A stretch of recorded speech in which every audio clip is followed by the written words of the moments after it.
साथीहरु नमस्ते। स्क्रोल नगर्नु होला एकछिन। यो आसन्न निर्वाचनको बारेमा यसो एउटा दुईटा कुरा मलाई पनि गरौँ जस्तो लाग्यो। यो अहिलेको आसन्न निर्वाचनको यो गतिविधि यसो यो पूर्व सन्ध्यामा निहाल्दाखेरि मलाई पहिलाको हामी सानो हुँदा स्कुल पढ्दातिर हुने गरेका निर्वाचनहरू, जहाँ चाहिँ एउटै घरमा बाबा अथवा बुवा कांग्रेस हुने, छोराहरू मध्येका कोही कांग्रेस, कोही कम्युनिस्ट, कोही अर्को हुने, अनि त्यो कांग्रेस र कम्युनिस्टमा बाउ छोराकै बिचमा पानी बारबार हुने, कहिलेकाहीँ त हानहान भएकै पनि देखिएको हो। त्यस्तो हुन्थ्यो।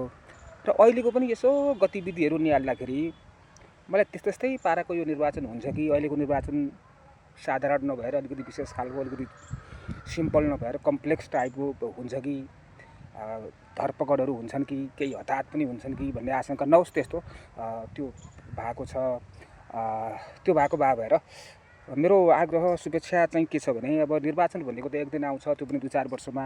त्यसपछि बाँकी रहेका दिनहरू भनेको त हामी समाजमा हाम्रै वरिपरिका छरछिमेक, हाम्रै आफन्त, हाम्रै नातागोता हामी मिलेर बस्नुपर्ने हुन्छ, सद्भाव कायम गर्नुपर्ने हुन्छ।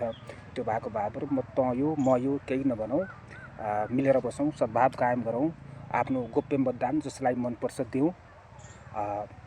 म यही आग्रह गर्न चाहन्छु। हस्त सबैको जय होस्। नमस्कार।